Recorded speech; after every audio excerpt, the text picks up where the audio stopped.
Hello, thank you for joining me today. My name is Das. In this video, I'm going to be discussing the 12 disciplines of mind, the billionaire mindset, the successful mindset, the achiever's mindset, and I'm going to apply it to the 12 disciplines of mind. The 12 disciplines of mind has its root in ancient philosophical thought. And these are laws, these are scientific laws represented by 12 different consciousness, directly born out of natural law like everything else. And it explains if you master them, the 12 consciousness, the 12 vibrations of mind that need to be developed in order to be successful, in order to enjoy this life, disease-free, full of love, full of money and abundance. And I particularly chose to do an esoteric analysis of billionaires and relate the 12 discipline of mind to billionaires because it's very easy to see when you know what to look for. You can look at these people and you can see that they are either consciously or unconsciously applying the 12 disciplines of mind. Anybody can do it. You begin mastering it once you become aware of them. Having said that, you awaken the power once you become aware of this power, this consciousness.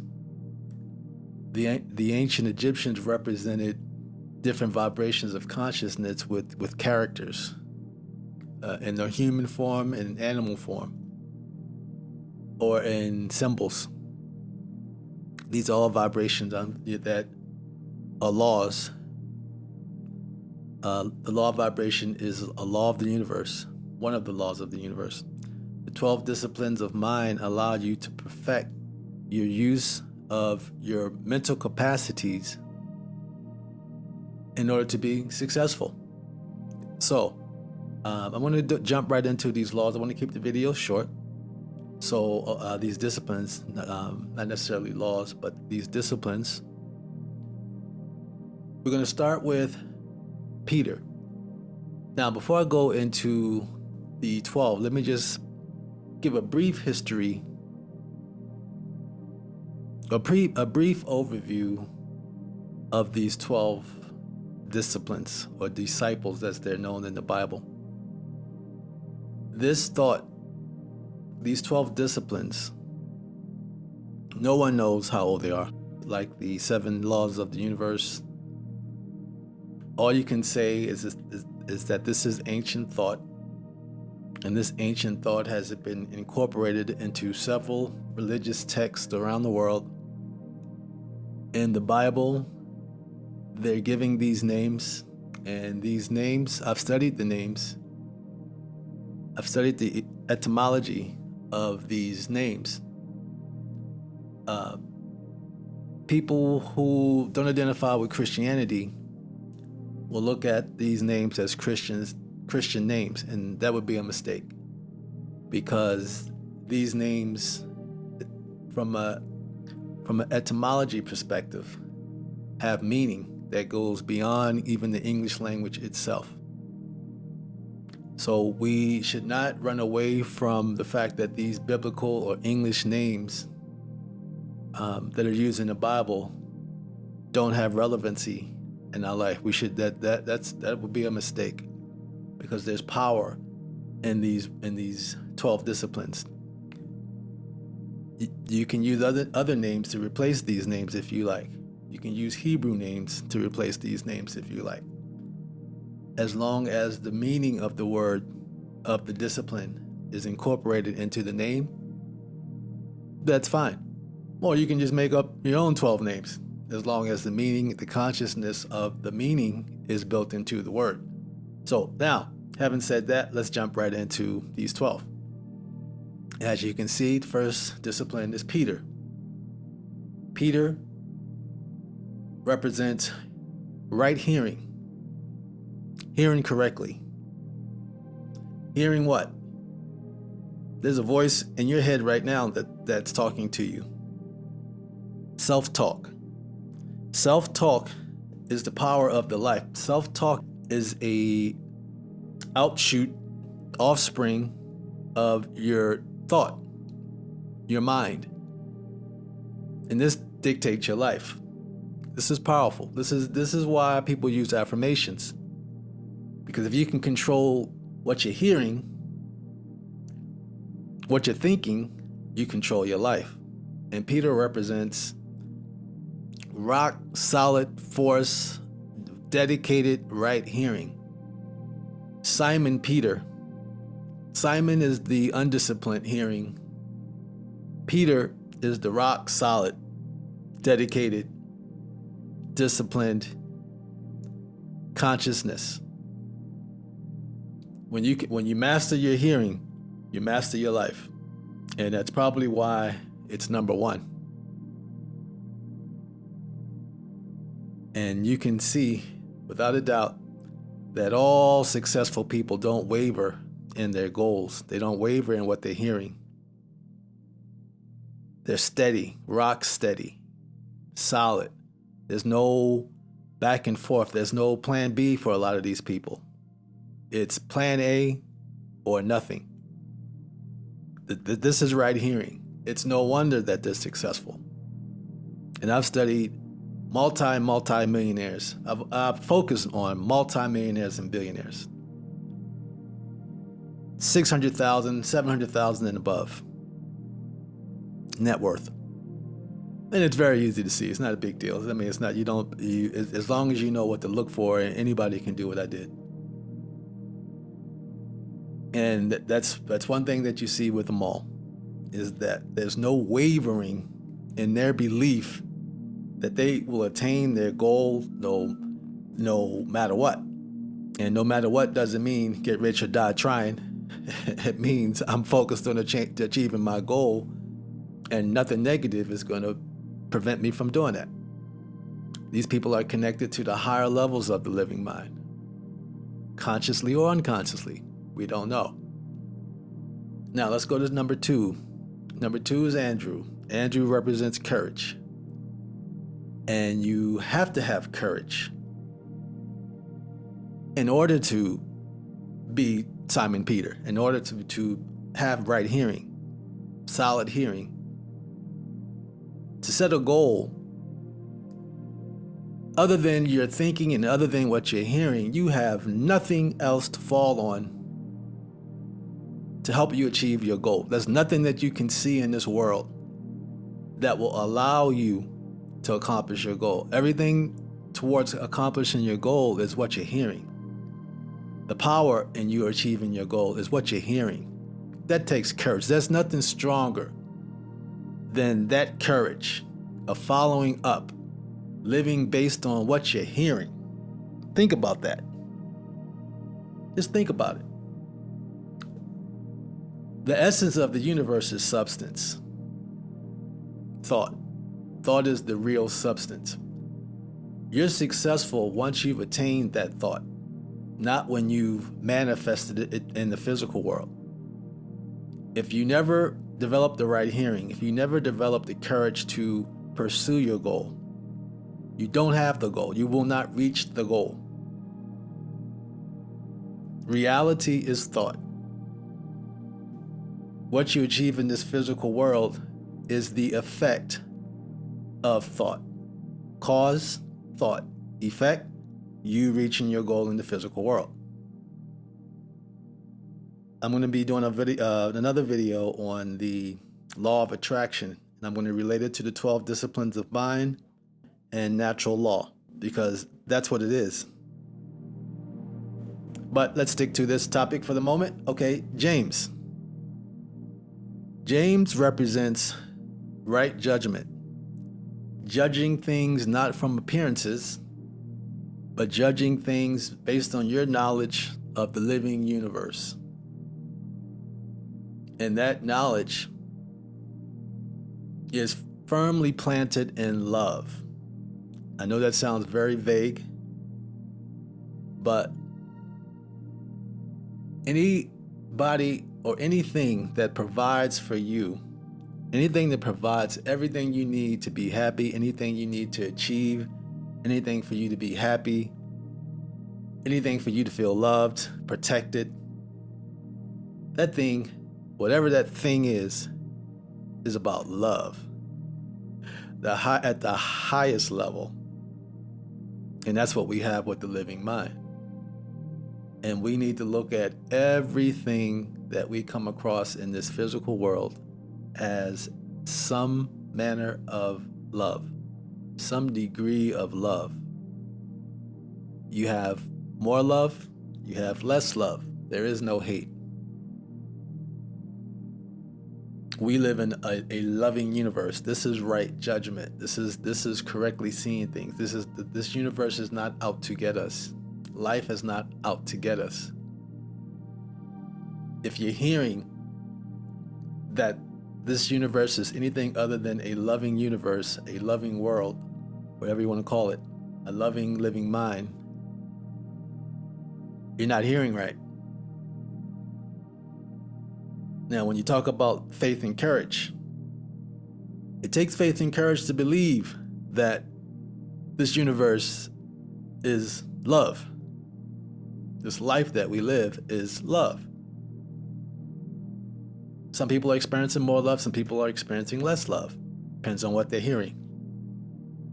There's nothing stronger that you can do than develop the faith and courage in the fact that this is the loving universe. And once you're able to do that, you've attained right judgment. And it's not a point, it's not a location that you reach, it's an ongoing journey.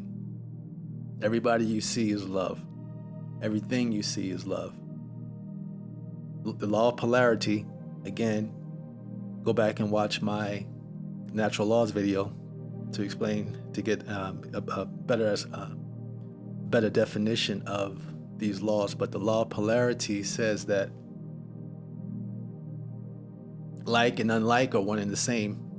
The extremes of two poles is actually the same thing, such as hot and cold, tall and short. So we live in a loving universe,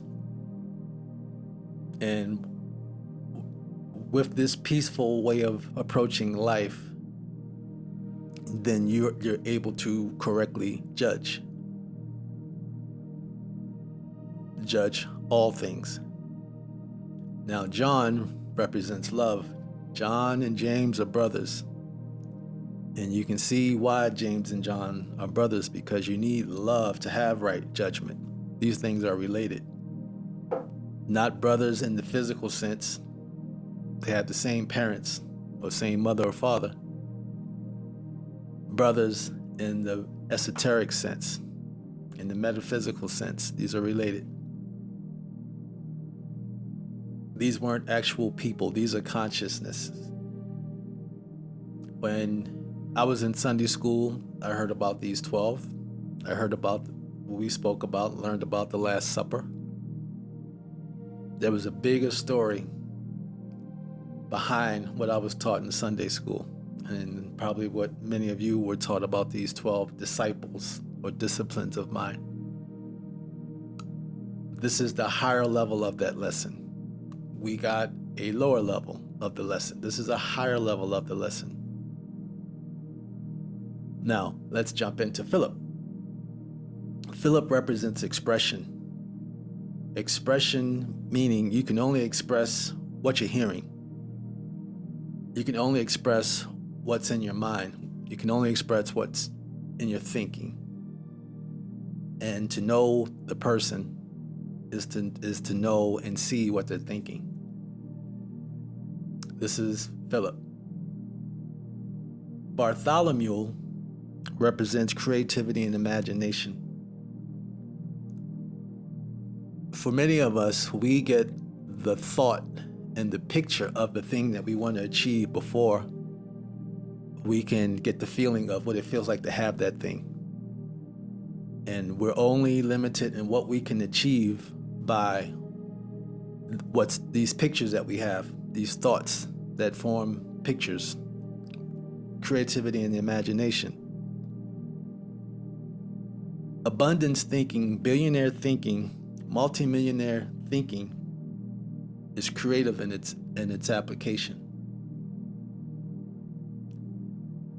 One thing that's clear when you look at people who are extremely successful, whether it be in law, whether it be in finance and business, athletics, one thing that's very clear is that their imaginations are vivid, strong, unlimited, and all of the previous and the disciplines to follow are active, strongly active in these people.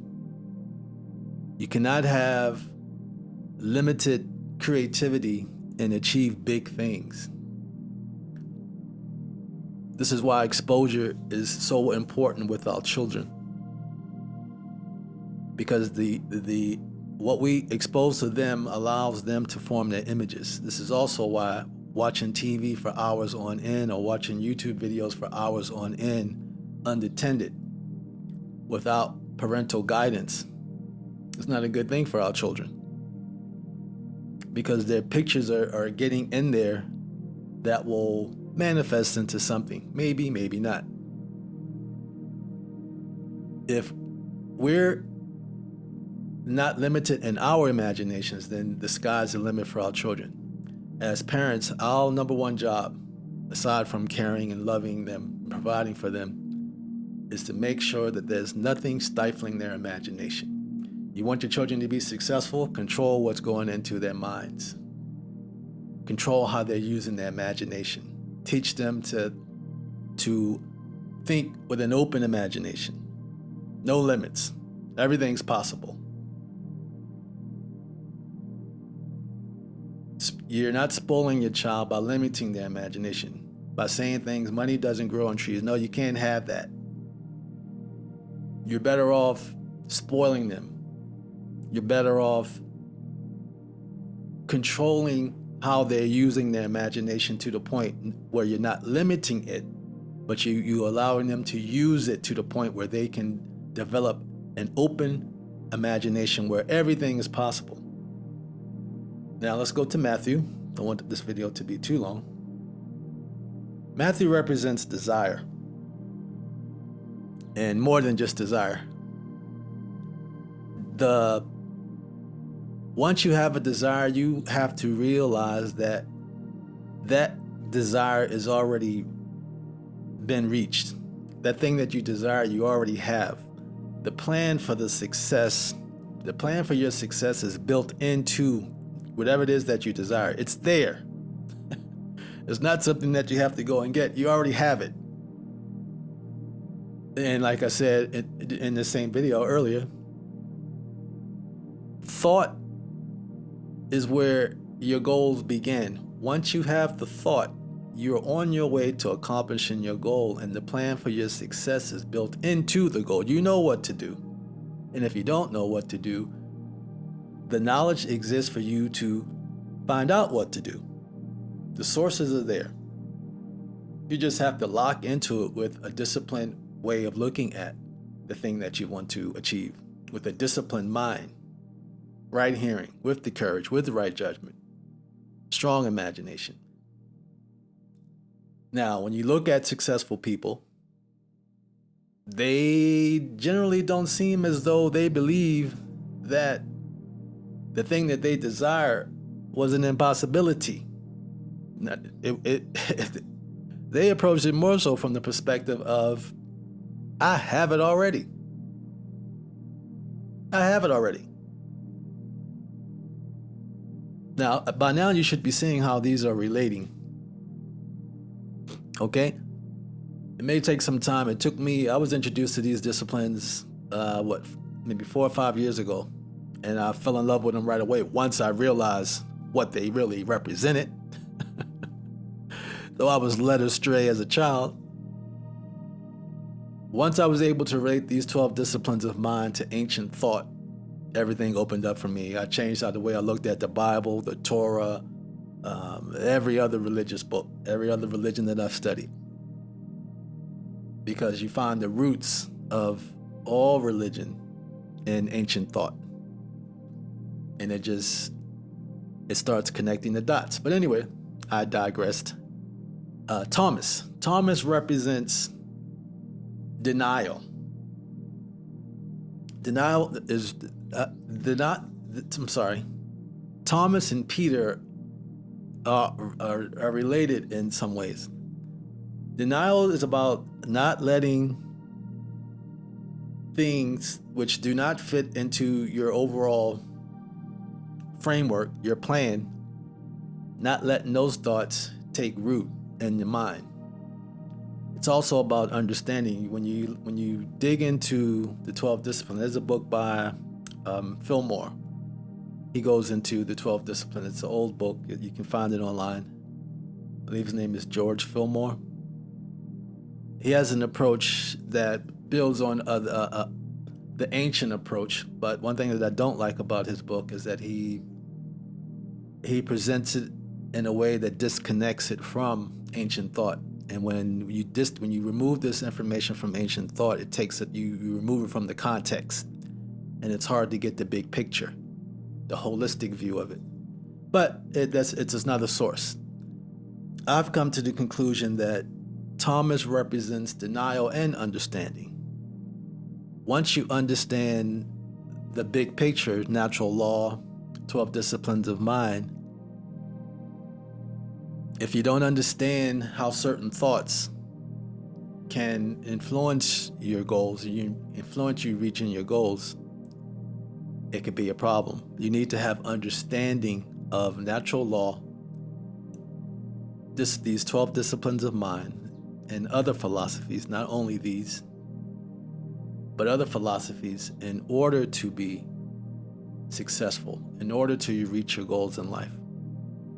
Now, I'm going to go into each one of these 12 in more in depth at a later time. For now, let me just go through the remaining 3, or the remaining 4. And in a later video, I'll go deeper into each of these 12. So, James of Alphaeus. James of Alphaeus represents disciplined, structure, order, to the point of clairvoyance, meaning that once you understand the organization, once you understand law, mental law, mind law, universal law, that you reach the point where you can see what's to come, predict the future as you will. Clairvoyance. Clairvoyance is you understanding the structure and the organization of the thing, whatever that thing is, to the point where you can anticipate what's to come next. Structure and organization is a big thing, because you know as a parent that if you're not teaching your kids structure and organization, you can predict what could happen with them, even if it's with doing the homework, even if it's just keeping the homework or their rooms clean and straight. You can pretty much predict with clairvoyance what's likely to come if they're not disciplined in that way. So that's James of Alphaeus. Thaddeus is gratitude and powerful discipline to master. Gratitude, just being thankful. That's one thing that's one of the first lessons that we are taught in life, is say thank you when someone does something nice for us. Even when we give things to our children, and if they don't say thank you, doesn't feel nice. And nobody wants an ungrateful child. Nobody wants to raise an ungrateful child. Well, maybe some do who are not aware of these disciplines. But it's gratitude is one of the greatest attributes and behaviors that we can have as people. Just being grateful for the things that people do for us, positive or negative. Why should you be grateful for something negative? Negative aspects in others allow us to grow. It allows us to develop. It allows us to practice right judgment. It allows us to practice being loving. when you're able to be grateful for what the universe, the living universe, the all, God, Allah, whatever you're comfortable with, the great creator, the great one, to live in this world with everything that we're provided and not have gratitude is a diseased mind. To have an ungrateful attitude towards the thing being the Almighty, the Great One, the living universe, is a sign of disrespect to that which is responsible for you being here. Let's go on to Simon the Will. Simon represents your enthusiasm for that thing, that goal that you have set out for yourself. And when you look at successful people, when you study successful people, billionaires, athletes, right, there's no denying that they have an excitement about reaching their goal to the point of they already have it. You're seeing the excitement of them having it. And this is what motivates, this is what energizes the will, the desire to do it. If you don't have the will to do the thing, you're not doing the thing. And successful people, regardless of what they're successful at, the will is strong to do it. The excitement, the feeling of having it is with them. They have the feeling of it being done, and that's what you're seeing. That's what's energizing their will.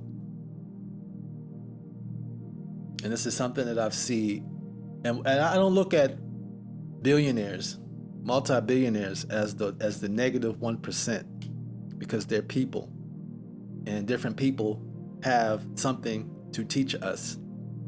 We can become monetarily abundant and not be evil people. We can be monetarily abundant and be loving people.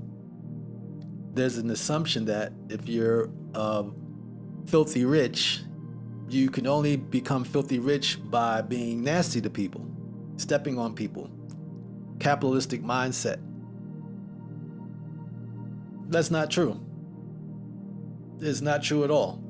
You can be middle class and be a nice guy or a nice woman. You don't have to step on people to be middle class. Same with living in poverty. Not everybody that's impoverished is mean and evil. Billionaires represent humanity. One thing that successful people can teach us, whether they're billionaires or professional athletes or professional musicians, whether or not you love or hate their music, well, love or less love their music, is that they have something to teach us about discipline of mind. And you can take and study and pick apart the aspects of themselves using these 12 disciplines and use them in yourself. Make your life and your family lives better. So let's jump to the last one, Judah. Usually when I would hear about Judah and the 12 disciplines, this discipline represented death.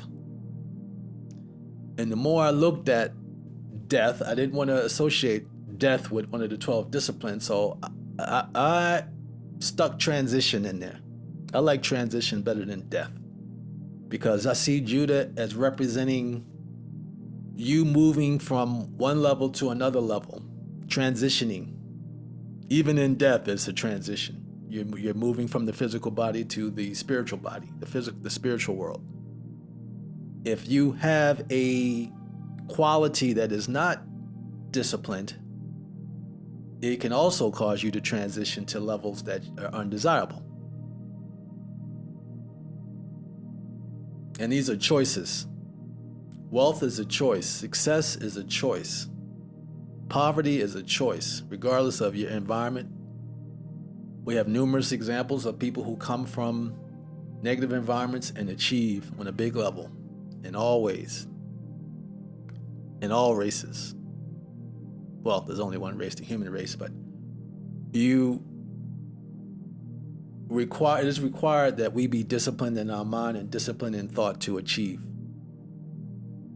And we can transition, using Judah, we can transition any state of mind that is undesirable. And what it takes is discipline. It takes mastery of these 12. And the goal is to use these 12 in whatever you're doing. If you're a college student, you can use these 12, and I've used them to get my degrees, and I have several in science and economics, biology, chemistry, economics, masters. You cannot achieve without using these. Once you take control of these, the sky's the limit. And that's why I study billionaires, professional athletes, professional musicians, top level people, high level people. Because once you know what to look for, it's easy to see that they've, to some degree, mastered these 12 disciplines.